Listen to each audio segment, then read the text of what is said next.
Olá pessoal, estamos aqui na gravação de mais um Vox Talk, seu bate-papo semanal de negócios e tecnologia, onde hoje nós conversaremos sobre MFA, Multifator de Autenticação, com meu amigo e colega aqui, Felipe Jimenez. Segura aí que daqui a pouco ele volta, ele se apresenta e já vamos entrar no assunto. Esse é o seu Vox Talk.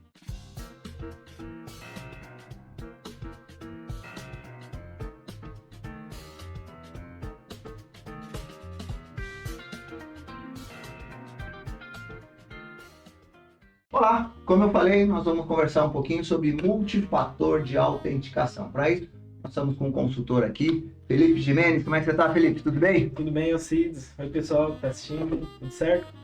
Joia, prazerzão ter você aqui, hein? Prazer é todo meu. E já vou começar com uma pergunta. Antes de falar do multifator de autenticação, por que tem esse multifator de autenticação? Existe alguma vulnerabilidade para você chegar nesse multifator? E aí você já explica, já pega o gancho, explica o que esse multifator é, Felipe. Sim, a gente, como é muito padrão, temos as senhas para todas as contas, todo mundo tem um login, a senha de algum aplicativo, de algum sistema, algum acesso em questão, todo mundo vai ter uma senha. E é muito comum que a gente utilize senhas parecidas ou até mesmo a mesma senha para vários tipos de acesso. Sim. E temos problemas, por exemplo, com anotar a senha para acabar não esquecendo, ou com essa repetição, a gente deixa a senha salva num post-it, em algum local físico ou gravada no seu celular, no seu e-mail, o que é um problema, porque vamos supor que alguém tenha acesso ao seu computador e veja esse post-it, ou você tenha problemas com vazamentos de dados de uma conta sua em um determinado site. Certo.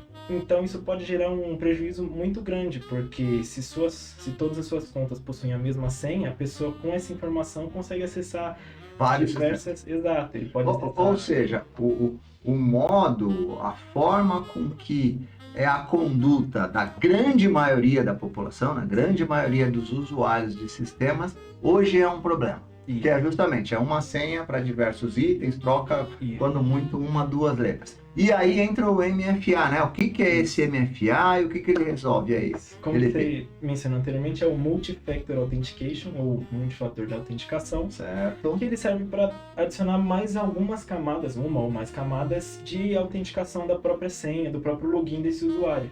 Então, você... é feita toda uma análise do seu acesso, como o seu IP, onde você está acessando, como você está acessando, se é comum você acessar, por exemplo... Deixa eu te travar aí um pouquinho. Quando fala multifator, dá a impressão que é de várias formas. Então, não é somente igual a um banco, que você põe a sua senha numérica ou alfanumérica e mais um código que vem no celular. Não é só isso. Não. Tem outras formas de você fazer esse multifator. Então, quando você tem lá um PIN e a sua senha, já é um multifator. Isso. Só que tem mais opções além disso. Sim, ele é configurável. Você não fica preso exclusivamente a um token, a um PIN, a um código que você recebe no e-mail. Sim.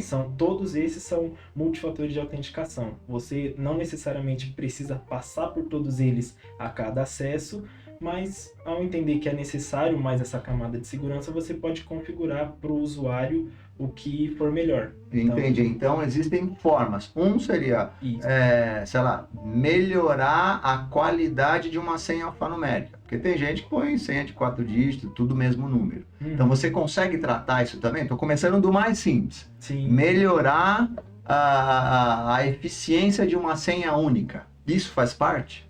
Sim, ele faz parte também. Nesse caso seria mais adequado, por exemplo, você aplicar uma política mais robusta. Uma política, essa é a palavra. No acesso do seu usuário. Então é fundamental que você aplique políticas robustas para que o usuário não tenha senhas muito fáceis de serem quebradas, como é o seu nome, o ano que você nasceu, o seu nome e o ano atual. Então, para evitar esse tipo de senha, essa fragilidade, é recomendado que nesses casos sejam aplicadas políticas robustas de senhas na sua empresa, no sistema. Na senha principal. E aí você vai subindo de nível, aí você começa a criar. Aí você estava falando uma em relação a local ou IP, como é que é o nome disso daí? Tem um nome isso? Isso seria a própria validação do MFA. Então, vamos supor que o sistema já possui uma política muito robusta referente às senhas. Então, a senha lá já tem a segurança de que ela é robusta, é uma senha muito difícil de ser quebrada. Mas aí você precisa de uma certa validação para poder ter a certeza de quem está acessando é a pessoa que você quer que acesse, seja uma pessoa física ou jurídica, se seja um sistema, enfim, que esse usuário seja verdadeiro, o verdadeiro usuário que esteja fazendo esse login.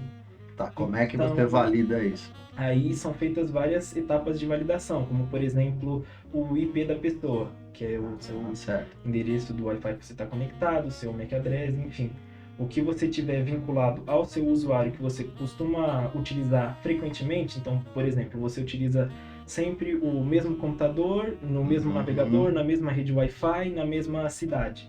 Então, tudo isso é levado em consideração. Pô, o fulano sempre loga na cidade X com o IP Y e no navegador Z.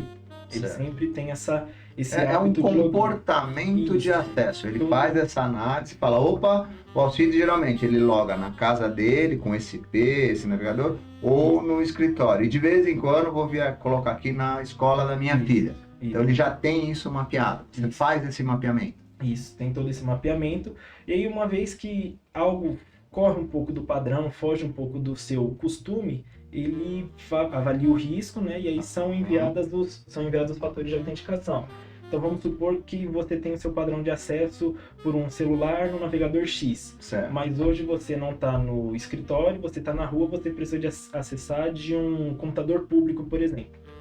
Aí ele vai validar o seu acesso e vai ver, opa, ele está logando de outro IP, de outra máquina, de outra cidade às vezes. Então é feito um cálculo do risco desse acesso, com base cada ação tem uma importância, um nível de importância, como o seu IP, o seu navegador, o seu smartphone, enfim, tudo isso tem um peso nessa avaliação. E aí, com base no risco, no score de 0 a 100, é avaliado o que o MFA vai solicitar. Então vamos supor que é um risco baixo, a pessoa só trocou o dispositivo, do celular para o notebook. Então a gente pede a senha normal dele e um código no celular. Um código que ele só clica no accept, acessar, liberar, já validou. Agora, se é um acesso um pouquinho mais complicado, onde a pessoa trocou o dispositivo, trocou o navegador, trocou a rede de acesso, às vezes até a cidade, então o MFA faz a avaliação desse risco e aí sugere alguns meios de validar se esse login realmente é o usuário que é desejado acessar ali. Legal. E esse risco já vem na ferramenta ou você customiza isso?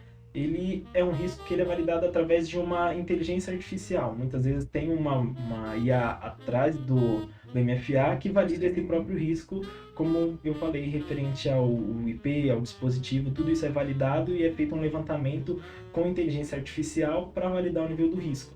E aí são políticas, são regras que você consegue configurar, por exemplo, de 0 a 25% de risco, a gente sugere só mais um nível de autenticação, certo. De 25 a 75, 2 fatores de autenticação, e aí um risco mais alto você consegue configurar, por exemplo, algum meio de autenticação um pouquinho mais robusto, algo mais que seja difícil de ser quebrado, de ser invadido, ou você pode passar para alguma pessoa da sua equipe certo. Validar esse acesso. Vai muito de política, vai muito da sua metodologia de trabalho.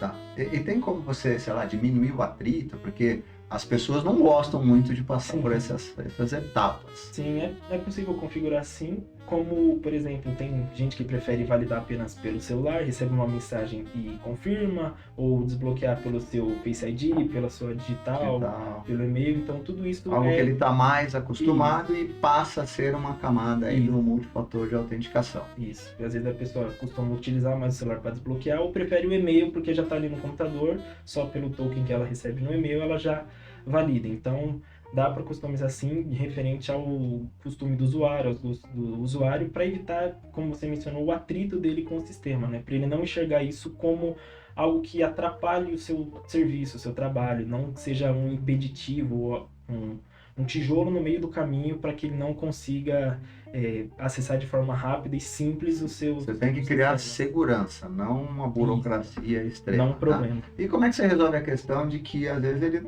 tem que acessar um sistema de folha, ou um CRM, ou diversos sistemas? Para cada um deles ele vai passar nessas N etapas? Como é que resolve isso? Não, aí a gente tem também o Single Sign-On, que é possível você... Single Sign-On. Isso, o SSO, a famosa sigla SSO, onde você consegue... é um acesso único, né? Isso. um login de acesso único, um acesso único a várias aplicações, a vários sistemas. Explica isso aí para o nosso público, Felipe, por favor. Então, vamos supor, na sua empresa, no seu acesso diário ao trabalho, você tem vários sisteminhas que você precisa ficar logando, sistemas como o seu próprio e-mail, ou um sistema relacionado à sua função. Por exemplo, se você é do RH, você tem as suas planilhas, os sistemas onde você atualiza informações, valida informações no geral.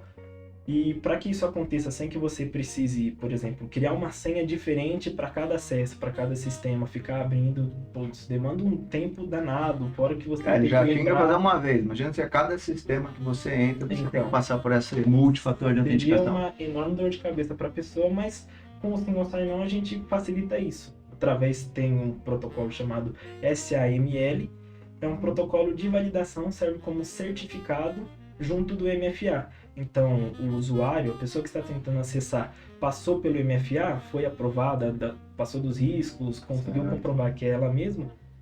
O SAML é uma verificação, uma validação de que o usuário é legítimo. Então, é como se fosse uma carteirinha, um crachá que você recebe ao entrar na empresa. Só que isso com o seu login. Então, você recebe esse crachá e todo site que você tentar entrar, toda aplicação, ele vai olhar, opa, esse usuário já tem o login SAML, então já foi validado, a gente tem certeza que é um usuário legítimo. O famoso cara crachá, a gente viu que passou. Não precisa ficar colocando outras senhas, lembrando de todos os seus acessos, não precisa fazer várias autenticações, então fez uma vez, conseguiu passar, provou que é você, já era. Você acessa tudo sem precisar. Deixa eu fazer uma observaçãozinha aqui, você viu? O pessoal de TI gosta de siglar, né? SAML, MFA, SSO. Então, daqui a pouco parece que a gente está falando uma outra língua, mas é português mesmo, né? Com algumas siglas em inglês, que é normal, né? Tem muita tecnologia envolvendo isso aí, né? Agora, quando você fala MFA, Single Sign-On, bonito, né? E entra na questão diretório, ele também ajusta o diretório, porque eu posso ter acesso no diretório que você não tem, aí ele também controla isso no nível de diretório? É fundamental que seja feito esse vínculo, essa conexão do MFA com o diretório, muito por questão de segurança. Então, por exemplo, você tem um funcionário que hoje está ativo na sua empresa, mas amanhã ele, por N motivos, pode ser desligado. Certo. Só que se não houver essa validação do MFA com o diretório, o usuário continua ativo. Então, o seu acesso ainda vai ser liberado, por mais que ele passe por várias camadas de autenticação. Mas vamos voltar no exemplo que eu dei inicialmente. Você tem uma senha anotada no seu post-it, em cima da sua mesa. Aí uma pessoa vai, mal intencionada, entra no seu computador, coloca o seu login, vê sua senha ali, coloca a sua senha. E aí o MFA vai validar. Pô, a pessoa está no computador que ela sempre acessou, no mesmo navegador, na mesma rede Wi-Fi, vai liberar. Não precisa do MFA. Então, por conta da falta dessa vinculação do MFA com o diretório, você pode correr um risco muito grande de que alguém acesse as informações desse usuário que não era mais para ser permitida, porque no AD ela já foi desligada, no Active Directory, no diretório que seja, ela já foi desligada. Então, não faz sentido e não é seguro você desassociar o MFA do diretório. É fundamental que essa vinculação seja feita para evitar esse tipo de risco. Tem que ter um controle, tem que ter isso muito claro para a empresa e para os gestores de que saiu, você tem que matar todos esses acessos. Sim. E até acho que num estudo recente falava que a grande porta de entrada de uma série de acessos é justamente o fator humano, né? Sim. Ele pega alguma brecha que o homem deixou e passa por ela e vai. Tem esses dias aquele grande assalto que teve numa empresa que cuidava dos Pix. Ele pegou alguém, foi lá, comprou a senha do cara, entrou e fez uma festa lá, né? Exato. Então você vê que como uma única senha pode ser tão prejudicial para pessoas, empresas, no geral. O prejuízo pode ser muito grande se você não tiver essa camada de autenticação a mais que segurança. Exato. Hoje em dia... E isso, Gabriel, pelo que você está falando aí, isso está sendo gerido dentro da empresa, lá nos sistemas internos, mas funciona também numa nuvem? Sim, é totalmente configurado. O processo é exatamente igual. Exatamente igual para uma nuvem. Independente da nuvem. Sim, tanto em nuvem quanto on-premise, é perfeitamente possível você fazer essa vinculação, essa associação e acrescentar essa camada de segurança. Então, os critérios são os mesmos, ele vai validar o seu IP, a máquina que você está acessando, a cidade, entre outras avaliações, mas tudo isso também é levado em consideração, mesmo você acessando um ambiente em nuvem. Entendi. Então, ele tem a ciência que é um ambiente em nuvem, mas não é um impeditivo para que o MFA não seja aplicado ou seja falho. O nível de segurança dele é o mesmo para tanto ambientes on-premise quanto cloud. Legal. E existe alguma possibilidade de você trabalhar com níveis? Todo mundo da empresa vai ter a mesma análise? Eu imagino assim, sei lá, que o jurídico, o pessoal da Folha, tenha um nível a mais de risco e assim associa-se um nível a mais do MFA. Como é que funciona isso, Felipe? Também é algo amplamente configurável. Se você seleciona as suas policies, configura policies, regras de acesso ao nível de acesso que essa pessoa vai ter, que esse usuário vai ter. Então, se é uma pessoa com acesso mais baixo do sistema, se ele mexe apenas com algo que não é tão crítico, ele não tem acesso a folhas de pagamento, por exemplo, do RH, ou alguns sistemas de administração, nenhum serviço que possa ser prejudicial para a empresa, para a segurança da equipe de TI dessa empresa, não é necessário que você faça configure um MFA muito crítico robusto, em cima dessa pessoa. Né? Exato. Assim. Porque mesmo que ela tenha problemas com a senha, que ela seja violada de alguma forma, não é um acesso que vai te trazer tanto prejuízo. Obviamente, nunca é bom você perder um acesso, você ter alguém indevido acessando o seu sistema. Sim. Mas você consegue sim granular esse tipo de acesso, de privilégio e Você faz um tuning lá. Quanto maior risco Exato. alguém entrar naquele e-mail, você aumenta o nível de segurança lá do MFA. Exato. Então você pode solicitar, por exemplo, a pessoa que todos os dias tem acesso a uma conta crítica no seu sistema, no seu diretório. Você pode colocar para ela um MFA que ele requisita, por exemplo, um PIN que aparece na sua tela e você precisa digitar no celular, mais uma validação da sua biometria, um código no e-mail, etc. Tá. Isso pode ser por grupo ou por usuário mesmo? É recomendado que seja feito por grupo, por função, porque você configurando por usuário, o seu registro de auditoria vai ser bem mais complicado, você não tem um controle certo de uma maneira geral da política aplicada. Então é recomendado, é a melhor prática você aplicar em grupos, porque você consegue auditar mais facilmente, você tem maior configuração desse grupo, então você apenas adiciona o usuário lá, configura e é aplicado para todo mundo que você quer, além de poupar muito esforço, porque você colocar de funcionário por funcionário, usuário por usuário, essa configuração, você fica ganha perdendo. do lado, perde do outro, porque você vai ter muito trabalho aí. Exato, então a melhor prática mesmo é adicionar todos esses usuários, né, os funcionários em um grupo, em uma função específica e aplicar essa regra. E aí ele já tomba para tudo quanto é grupo. Tomba para todo mundo que está ali. Você adicionou o usuário nessa regra, nesse grupo, perfeito. Legal. Já está sendo aplicado para ele de acordo com a sua situação ou a sua aplicação necessária, com o seu cenário. Para mim ficou claro que toda essa parte da segurança, você tem um ganho aí nítido em diminuir, vamos falar assim, invasão, diminuir problema, ter mais controle, descomissionar uma pessoa quando sai, começa a ficar mais fácil. Mas tem algum outro custo também que você reduz aí por ter um single sign-on, MFA? Acho que eles trabalham muito junto, né? Sim, principalmente os ataques cibernéticos, como o do ransomware, que é um ataque, por exemplo, a pessoa acessa o seu sistema, o invasor acessa informações críticas da sua empresa, criptografa elas e te pede uma quantia em dinheiro, por exemplo, para liberar esse acesso a você. E não são quantias baixas, a gente já tem diversos casos em que o usuário, teve um caso de uma farmácia, por exemplo, que o invasor acessou os dados da farmácia, criptografou todos os dados da pessoa, dos administradores, bloqueou e falou, olha, eu quero 1,5 milhão para poder te liberar esse acesso.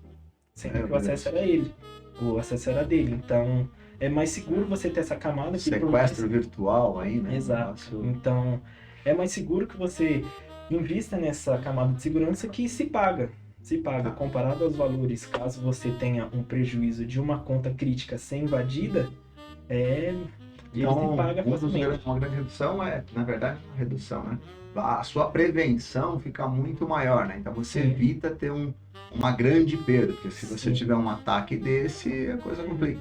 Mas também, no dia a dia, o fato da pessoa ter essa senha de alto nível, fazer só um single sign-on, não ter que fazer vários acessos, isso já não traz um benefício direto, sei lá, no suporte?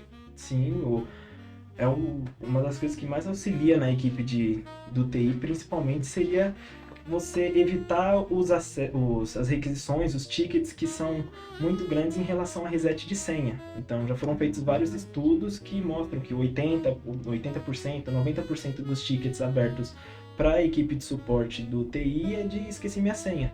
Entendi. Então, você acaba evitando isso, você desafoga a sua equipe de TI que possa trabalhar com coisas mais críticas, digamos assim, né? Consegue dar uma atenção aos projetos maiores, a coisas que requerem uma atenção maior do que resetar uma simples senha do usuário. Então, e até apimentando isso daí, outro dia eu estava gravando um Vox Talk aqui, falando sobre AMS, né? Suporte AMS, que é justamente você fazer o atendimento baseado em tickets. E cada uma dessas trocas de senha, desses chamados de troca de senha, é um ticket. E cada ticket tem um valor. Então, o fato de você trabalhar aí com SSO e MFA, você consegue diminuir o número de tickets lá num outro contrato que o pessoal hoje chama de AMS. Então, você investe de um lado e consegue reduzir o do outro. E isso é um custo direto, porque não precisa ter o ataque, ter o problema para você ter uma redução aí. Sim, ele já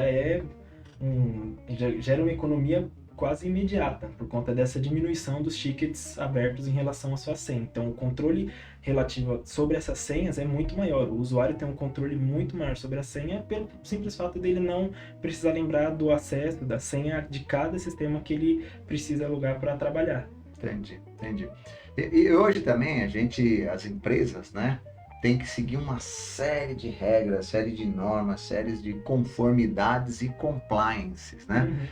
Isso é algo que também a solução consegue ajudar, Felipe? Sim, é um requisito fundamental que o MFA cumpre de LGPD, a ISO 27001. Então, tudo isso ele abrange como requisito fundamental, porque cibersegurança hoje em dia está muito em alta, né? É uma questão que tem que ser bem visada pelas empresas, principalmente do setor de tecnologia, né? Multas altíssimas que estão ocorrendo aí, né? Sim, então é necessário que você sempre cumpra os requisitos das leis de proteção de dados, as normas, as técnicas. Então, tudo isso o MFA abrange e consegue dar uma certa tranquilidade em relação a auditorias e problemas com normas. O MFA abrange tudo isso e vai te dar uma segurança muito grande. Muito grande. Bom, bem legal aí suas explicações, Felipe. O microfone é seu. O que você gostaria de falar? Alguma coisa que eu tenha esquecido? Algo que você tenha estudado e acha interessante em relação aí a MFA, Single Sign-On?